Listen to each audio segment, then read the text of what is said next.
뭔지 잘 모르겠어 어쩌다 우리 여기까지 알 수 없는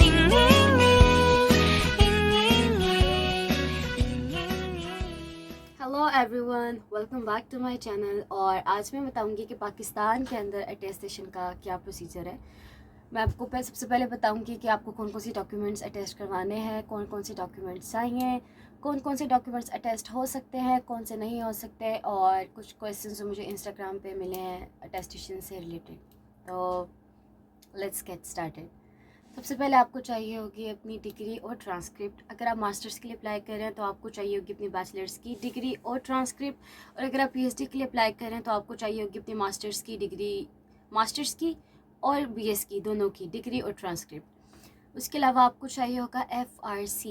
FRC is basically family registration certificate, और आप ये इसको अटैच करेंगे उस पोर्शन में जहाँ पर हो applicant parents proof of citizenship में आप इसको अटैच करेंगे FRC को। FRC बेसिकली है फैमिली रजिस्ट्रेशन सर्टिफिकेट।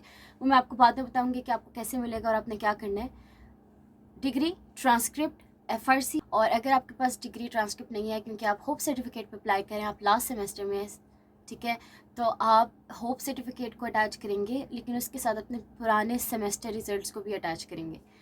कहाँ से अटेस्टेशन प्रोसेस स्टार्ट होता है, तो आप लोगों ने अपनी डिग्री और ट्रांसक्रिप्ट, जितने भी एजुकेशनल डॉक्यूमेंट्स होंगे वो सबसे पहले आप लोग अटैच करवाएंगे HEC से। तो अगर आपके पास कोई कन्वर्जन सर्टिफिकेट है, जिस तरह कुछ होता है कुछ डिग्रीज़ का कि जो मास्टर्स के इक्विवेलेंट होती है, MSc की इक्विवेलेंट होती है, कुछ लोगों ने BA किया होता है कहीं से 2 इयर्स का, और कुछ भी इस तरह का जो आपकी कन्वर्जन में है, वो डॉक्यूमेंट्स भी HEC से अटैच्ड होंगे। और HEC से आप पहले एप्लीकेशन दे सकते हैं। HEC पे आप सर्च करेंगे तो आपको पूरी गाइडलाइन मिल जाएगी कि आप कैसे अटैच करवा सकते हैं वहाँ से डॉक्यूमेंट्स। तो आप अर्जेंट पे करवाएंगे तो आपको 1 वीक के अंदर मेरे ख्याल में आपको डेट मिल जाती है, और आपको उसी दिन डॉक्यूमेंट्स अटेस्ट होके भी वापस मिल जाते हैं। और साथ साथ में मुझे पूछ रहे थे कि कितना एक्सपेंसिव है अटेस्टेशन प्रोसेस, तो मैं इसमें साथ साथ मेंशन कर देती हूँ। तो HEC में आपको अगर आप अर्जेंट पे करवाते हैं तो 5000 देना पड़ेगा, और अगर आप दूसरे प्रोसेस करते हैं तो उसमें आपको 1 मंथ का टाइम लगता है, कभी कभार 2 मंथ्स का टाइम लगता है अटेस्टेशन में, और उसमें आपको इतना ज़्यादा पे नहीं करना पड़ता। आई थिंक मैक्सिमम 2000 और 3000 है, और वो आप वेबसाइट पर चेक कर सकते हैं क्योंकि वो इंक्रीज़ भी होता रहता है और डिक्रीज़ भी होता रहता है।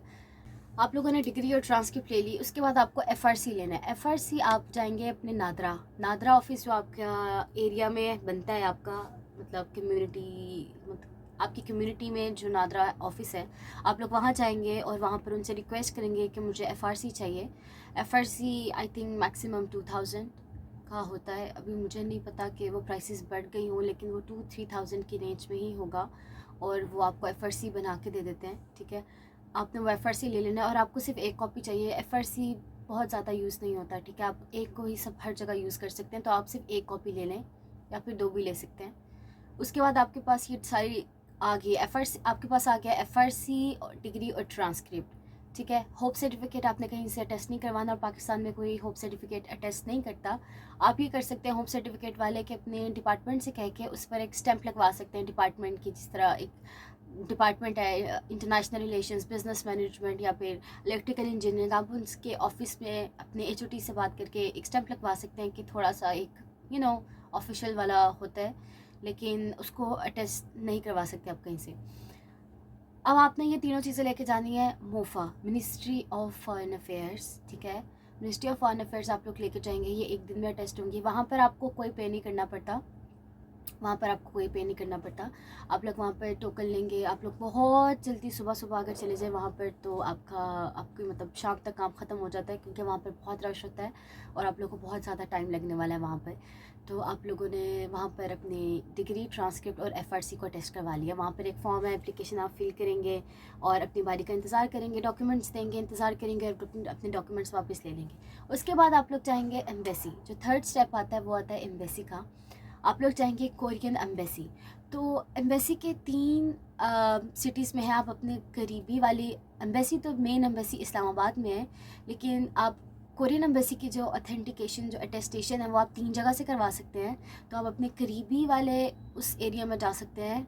एक आता है इस्लामाबाद में जो मेन एम्बेसी है, उसके बाद कराची में और लाहौर में काउंसलर ऑफिस है, वहाँ जा सकते हैं। लाहौर और कराची में जो काउंसलर ऑफिस है उनकी जो सर्विसेज है वो बहुत फास्ट है। आप मतलब एक दिन में अटेस्टेशन आपको डॉक्यूमेंट्स होके वापस मिल जाते हैं। लेकिन जो इस्लामाबाद एम्बेसी है वो लेती है कम से कम 1 वीक। आपको 1 वीक के बाद अपने सारे डॉक्यूमेंट्स अटेस्ट होके वापस मिलते हैं। आप वो एम्बेसी लेके जाते हैं, उन्हें अपनी डिग्री देते हैं, अपनी ट्रांसक्रिप्ट देते हैं, ओरिजिनल देंगे आप लोग, ओरिजिनल डिग्री, ओरिजिनल ट्रांसक्रिप्ट, और साथ में अपनी देंगे FRC उन्हें अटेस्ट करने के लिए। वो आपको डेट बताएंगे और आपने उस डेट में जाके वो डॉक्यूमेंट्स दोबारा रिसीव करने हैं। उस पर वो स्टैंप लगा देंगे कोरियन एम्बेसी की। अगर आपके पास टाइम कम बच रहा है, क्योंकि एप्लीकेशन में अभी आप लोगों ने अप्लाई करना है और आपके पास टाइम कम है, आपने एम्बेसी के थ्रू, यूनिवर्सिटी के थ्रू अप्लाई करना है, आपके पास टाइम कम है, तो जो आपको एम्बेसी ने डेट दी है, मतलब अगर आप फर्स्ट को गए हैं, डॉक्यूमेंट सबमिट करवाया, एम्बेसी ने आपको दी है 9 की डेट, तो आप 7 और 8 को जाके 1-2 दिन पहले जाके भी डॉक्यूमेंट्स ले सकते हैं। वो टेस्ट आपको मिल जाएंगे। तो वो उन्होंने करके रखे होते हैं, वो 1-2 दिन में टेस्ट कर देते हैं, लेकिन वो डेट आपको लाजमी हमेशा देर से देते हैं। तो आप 1-2 दिन पहले जाके भी ले सकते हैं डॉक्यूमेंट्स। तो ये ट्रिक है, ठीक है। अगर आपके पास टाइम कम है तो आप ये वाली ट्रिक यूज़ कर सकते हैं। उसके बाद आप लोगों ने जो डॉक्यूमेंट्स मिलेंगे, आप लोगों ने उसकी करनी है कलर कॉपी। तो जहाँ पर एम्बेसी इस्लामाबाद की, जहाँ मैं बात बता रही हूँ, तो वहाँ के पास आपको थोड़ा सा जाना पड़ेगा, करीब में मार्केट है, वहाँ पर फ़ोटो स्टेट है, आपने कलर कॉपी करवा ली। अच्छा, मैं बता दूं कि इस एम्बेसी में आपको काउंसलर ऑफिस में उनकी एक फ़िक्स प्राइस है और वो चेंज होती रहती है हर साल डॉक्यूमेंट अटेस्टेशन की। तो पर पेज कभी वो 1000 होते हैं, कभी 1100 होते हैं, तो कभी 1200 होते हैं। तो ठीक है, आप उस हिसाब से आपके जितने पेजेस बनेंगे, डिग्री, ट्रांसक्रिप्ट, कुछ लोगों की ट्रांसक्रिप्ट 2 पेजेस की होती है, 3 पेजेस की होती है, तो वो पर पेज के हिसाब से होता है। उसके बाद आपने जो कलर फ़ोटो कॉपीज़ ले ली, आपने वो लेके दोबारा एम्बेसी के पास जाना है। एम्बेसी एम्बेसी को अपनी ओरिजिनल और वो फ़ोटोकॉपी दोबारा देनी है, और आपने उनको फ़ोटोकॉपी के लिए कहना है कि मुझे इसको अटैच करवाना है, ठीक है। एम्बेसी फिर आपको फिर 1 वीक का टाइम देके आप फिर 1 वीक बाद जाएंगे, अपने ओरिजिनल्स देंगे और वो फ़ोटोकॉपी लेंगे। उस फ़ोटोकॉपी के ऊपर एम्बेसी एक स्टैंप लगा देगी, वो होगी स्टैंप ट्रू कॉपी की, ठीक है, ट्रू कॉपी। और उसके बाद आप उस ट्रू कॉपी को यूज़ कर सकते हैं अपनी एप्लीकेशन में, जो एम्बेसी की एप्लीकेशन होंगी उसमें ट्रू कॉपी को यूज़ कर सकते हैं। और यूनिवर्सिटी ट्रैक में भी उस कॉपी को यूज़ करेंगे। अच्छा, एम्बेसी ट्रैक में क्योंकि आपने 4 सेट्स बनाने होते हैं, एक एम्बेसी का और 3 यूनिवर्सिटीज़ का, तो आपने हर चीज़ को मतलब हर सेट में लगाना है। एक आपने मतलब यूनिवर्सिटी ट्रैक में 1 सेट बनाया सारे डॉक्यूमेंट्स का, एप्लीकेशन का। एम्बेसी में आपने 4 बनाने होते हैं सेम टू सेम, मतलब इसमें भी आप सारे डॉक्यूमेंट्स पुट करेंगे, इसमें भी। तो आप ये करेंगे, एम्बेसी के उसमें जो मेन आपकी ट्रू कॉपी वाली है अटेस्ट जो मिली आपको, वो आप लगाएंगे एम्बेसी वाली, जो सबसे ऊपर वाला डॉक्यूमेंट होगा ना, उसमें आप ओरिजिनल लगाएंगे। और उस जो अटेस्टेड है ना फ़ोटो कॉपी, उसकी आप और कलर कॉपीज़ यूज़ कर लेंगे बाकी डॉक्यूमेंट्स में। तो ये मैं एम्बेसी ट्रैक में जब अभी नेक्स्ट वीडियो में बताऊंगी कि how to apply in embassy track and university track, तो मैं उसमें बताऊंगी कि आप क्या ट्रिक्स यूज़ कर सकते हैं, तो वहाँ पर आप यूज़ करेंगे।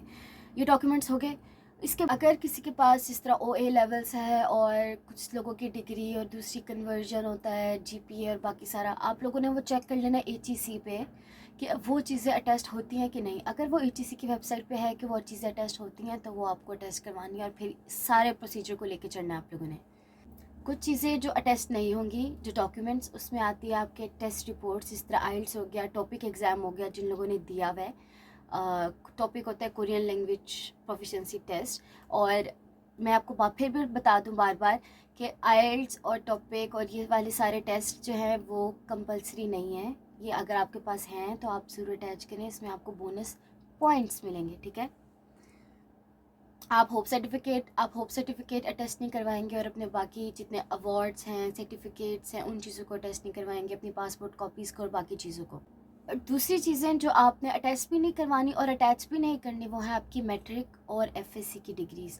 क्योंकि आप अप्लाई कर रहे हैं मास्टर्स और PhD के लिए, तो मास्टर्स और PhD के लिए आप लोग अपनी मैट्रिक और FSC की डिग्रीज़ को ना अटैच करेंगे और ना ही अटैच करेंगे। इसके बाद आता है कि काफ़ी सारे लोग पूछ रहे थे मुझे इंस्टाग्राम पे भी कि हम लोग अपना जो बर्थ सर्टिफिकेट है उसको अटैच करें कि ना करें। बर्थ सर्टिफिकेट को अगर आपके पास है तो आप अटैच कर दें, लेकिन उसको अटैच करवाने की आप लोग को बिल्कुल ज़रूरत नहीं है, क्योंकि आप लोग अपना ID कार्ड की कॉपी या फिर अपने पासपोर्ट की कॉपी उसमें अटैच करेंगे, तो फिर आपको बर्थ सर्टिफिकेट ज़रूरी नहीं है, क्योंकि आप FRC भी अटैच कर रहे हैं। मोस्टली बर्थ सर्टिफिकेट में आपके नेम का इशू होता है, कभी कभार डिफरेंट होता है, आपके ID कार्ड पे डिफरेंट होता है बाद में। तो अगर ये मसला है तो आप छोड़ दें, बर्थ सर्टिफिकेट को अटैच मत करें। इसके अलावा जो सबसे मेन चीज़ है आप लोगों का पेरेंट्स के पासपोर्ट। अगर आप अपने एप्लीकेशन, मैंने पिछले इसमें बताया था, अगर आप अपने पेरेंट्स के पासपोर्ट की कॉपी, पेरेंट्स के पासपोर्ट की कॉपी, ID कार्ड की कॉपी अटैच नहीं करें एप्लीकेशन में, तो 99% चांसेस है कि आपकी एप्लीकेशन फर्स्ट राउंड में ही रिजेक्ट हो जाएगी। तो ये बहुत ज़्यादा इम्पॉर्टेंट है। दूसरी चीज़ आती है कि आपको किन चीज़ों की कलर कॉपी करवानी है, किन चीज़ों की ब्लैक एंड वाइट। तो जो डिग्रीज़ और ट्रांसक्रिप्ट की आप लोग कॉपीज़ अटैच करेंगे वो सारी आप लोग कलर कॉपीज़ अटैच करेंगे, ठीक है, एम्बेसी ट्रैक में भी और यूनिवर्सिटी ट्रैक में भी। और आप लोग जितने आप लोग के सर्टिफिकेट्स हैं, अवार्ड्स हैं, मतलब इंटर्नशिप, करिकुलम, एक्स्ट्रा करिकुलर और बाकी चीज़ों के जो आपके सर्टिफिकेट्स हैं, आप लोग उनको ब्लैक एंड वाइट अटैच कर सकते हैं। मैंने ब्लैक एंड वाइट अटैच किए थे, लेकिन आप उनको कलर भी कर सकते हैं, इट डिपेंड्स ऑन यू। तो आप दोनों तरीके से कर सकते हैं। जो लोग होप सर्टिफिकेट पे अप्लाई कर रहे हैं, बेहतर है कि आप लोग अपने जो सेमेस्टर रिजल्ट्स हैं पिछले, उनको आप कलर कॉपी में अटैच करें। मुझे इंस्टाग्राम पे काफ़ी सारे क्वेश्चंस ये आ रहे थे कि हमारे पास सर्टिफिकेट्स हैं अपने हाई स्कूल के और मिडिल स्कूल के, हम उनको अटैच करें कि ना करें। बेहतर है कि आप लोग अपने लास्ट 5 ईयर्स में जो चीज़ें हुई हैं, जो आपका कॉलेज और स्कूल टाइम है, उसको अटैच ना करें, अपनी यूनिवर्सिटी टाइम को अटैच करें, बेहतर है। लेकिन अगर आपकी कोई बहुत बड़ी अचीवमेंट है, जिस तरह आपने कोई बहुत बड़ा कोई कंपटीशन जीता हो, क्योंकि आप लोग जो स्कूल और कॉलेज में पढ़े होते हैं वो बेसिकली आप डिफरेंट होता है, वो बेसिकली बेसिक सब्जेक्ट्स होते हैं, जनरल सब्जेक्ट्स होते हैं। तो आपकी जो बैचलर्स और दूसरा जो एक डिग्री होती है वो डिफरेंट होती है, वो थोड़ी रिसर्च बेस्ड होती है या फिर लैब बेस्ड होती है या फिर थोड़ी सी डिफरेंट होती है। तो बेहतर है कि आप लोग उनको अटैच ना करें, मैं आपको ये कहूँगी। अगर आप मेंशन करना चाहते हैं अपनी पर्सनल स्टेटमेंट में मेंशन कर दें कि आप लोग बहुत हार्ड वर्किंग थे, आप लोगों ने ऐसे ऐसे किया, लेकिन बेहतर है कि आप उसको अटैच ना करें, ठीक है। और एक और चीज़ जो कि मेरे ख्याल में हर यूनिवर्सिटी की अपनी रिक्वायरमेंट होती है। तो कुछ यूनिवर्सिटीज़ रिक्वायर करती हैं कि आपकी जो आपको डिग्री और ट्रांसक्रिप्ट तभी मिलेगी जब आप लोगों के जो मैट्रिक और FSC के डॉक्यूमेंट्स हैं, मतलब जो रिज़ल्ट कार्ड्स हैं, वो अटेस्ट हुए हैं। और उसकी अटेस्टेशन थोड़ी सी लंबी है, आपको अपने बोर्ड जाना पड़ता है। वहाँ पे आपका जिस तरह अगर आपका एरिया गुजरावाला वाली साइड बनता है तो आपका गुजरावाला बोर्ड बनता है, लाहौर बोर्ड बनता है, मुल्तान बोर्ड बनता है। आपका जो बोर्ड है जहाँ पर आपने एग्ज़ाम दिए थे, वहाँ से आपको टेस्ट करवाने होते हैं। वो डॉक्यूमेंट आपको सील करके देते हैं, वो सील डॉक्यूमेंट्स आपने लेके जाने होते हैं। दूसरे बोर्ड में वो होता है IBCC, इस्लामाबाद बोर्ड, और जहाँ पर आपने बेसिकली आपकी यूनिवर्सिटी का बोर्ड बनता है ना, आपकी यूनिवर्सिटी जहाँ पर है करीब करीब, तो आप उस बोर्ड पर जाते हैं और वहाँ पर ये यूनिवर्सिटी आपको डिटेल में एक्सप्लेन करेगी। और उसके बाद आप दोबारा फिर HEC, मोफा और एम्बेसी वाला प्रोसेस लेके चलते हैं। तो बेसिकली ये सारा था अटेस्टेशन प्रोसेस। और इसमें आई थिंक आप जो फ़ोटो कॉपीज़ करवाएंगे और बाकी सारी चीज़ें होंगी, उसके एक्सपेंसेस आप लोग खुद मैनेज कर सकते हैं, मतलब कैलकुलेट कर सकते हैं बेसिकली। तो if you have any questions तो मुझे कमेंट में बताएं, या फिर मुझे इंस्टाग्राम पे भी भेज सकते हैं। मैं इंस्टाग्राम पे कोशिश करती हूँ कि सबको रोज़ जवाब दे दूँ। तो मुझे इंस्टाग्राम पे आप लोग प्लीज़ मैसेज करके पूछ लें, या फिर मुझे यूट्यूब पे नीचे कमेंट्स में बता दें। और मिलते हैं आपको नेक्स्ट वीडियो में। नेक्स्ट वीडियो में मैं बताऊँगी कि आप लोग एम्बेसी ट्रैक, यूनिवर्सिटी ट्रैक से कैसे अप्लाई कर सकते हैं, कैसे आपको अप्लाई करना चाहिए। और उससे नेक्स्ट वीडियो में मैं बताऊँगी कि how to fill the application form. मिलते हैं आपको नेक्स्ट वीडियो में। नेक्स्ट वीडियो मैं कल ही अपलोड करूँगी, रोज़ एक नई वीडियो आएगी। तो मिलते हैं आपको कल। बाय।